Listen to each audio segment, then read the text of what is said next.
Selamat berjumpa dalam program serial Hidup Maksimal.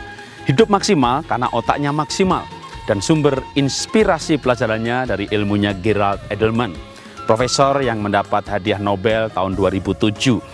Bagaimana supaya kinerja otak itu maksimal? Maka sarannya adalah selesaikan masalah emosi. Kalau Anda punya masalah emosi, maka kinerja otak terganggu. Selesaikan masalah emosi Anda dan juga masalah emosi anak-anak Anda. Apa masalah emosi yang sering menghambat? Yaitu menghadapi kegagalan. Banyak orang pinter, pandai, tapi tidak siap menghadapi kegagalan. Jadi apa? Bagaimana terapinya supaya kegagalan itu tidak membuat kita stres dan tidak menjadi sumber masalah emosi? Maka miliki kesadaran yang sungguh-sungguh bahwa gagal itu biasa. Semua orang yang berhasil itu pernah gagal. Jadi kalau misalnya orang yang berhasil menikah, mungkin pacaran 3-4 kali putus, lalu akhirnya berhasil menikah setelah gagal 4 kali. Orang yang berhasil bisnis, buka toko, melakukan trading, mungkin gagal beberapa kali, ditipu, bangkrut, setelah gagal 5, 6, 10 kali, lalu berhasil. Jadi kalau Anda gagal 5 kali, 3 kali, wah ini jangan menjadi masalah emosi. Tapi justru Anda berkata, orang lain sukses setelah gagal 7 kali, saya sudah 5 kali, berarti tinggal 2 kali lagi. Nah, Anda menganggap kegagalan itu sebagai proses yang wajar atau tangga, anak tangga menuju sukses. Artinya Anda sudah di jalur yang benar.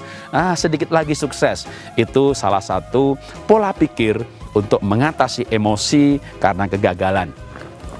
Atau Anda bisa melatih anak Anda ya untuk ikut kompetisi. Ya, wah di sekolah dia menang, di kelas dia menang, bawa ke tingkat kecamatan dia menang, provinsi dia menang. Pasti ada saatnya dia akan gagal gitu kan. Mungkin di tingkat nasional, mungkin di tingkat internasional. Mungkin dia menang internasional dalam bidang misalnya biologi atau kimia atau menyanyi. Ajak anak Anda kompetisi di bidang yang lain. Mungkin dia akan berkata, wah tapi nanti saya kalah. Nah, saatnya Anda berkata, kalah menang itu biasa, ya make a fun, ya baca peluang, ikut sebagai pengalaman. Sehingga akhirnya dia punya pengalaman hidup, bahwa dia pernah gagal. Karena kalau dia nggak pernah gagal, suatu saat nanti dia mengalami kegagalan, itu menjadi masalah emosi. Jadi Anda bisa melatih dari kecil ketika anak-anak masih sekolah, diikutkan kompetisi yang pasti membuat dia gagal. Saat dia gagal, Anda tidak boleh marah, Anda tidak boleh kecewa, tapi Anda justru saatnya mengajarkan, nak, gagal itu biasa. Papa senang, mama senang karena kamu sudah berusaha. Sikap mental kepada kegagalan membuat orang tabah ulet, dan ternyata itu juga membuat kinerja otaknya maksimal. Kenapa? Karena dia tidak ada masalah emosi dengan kegagalan. Itulah tips untuk hidup maksimal. Salam dahsyat, luar biasa.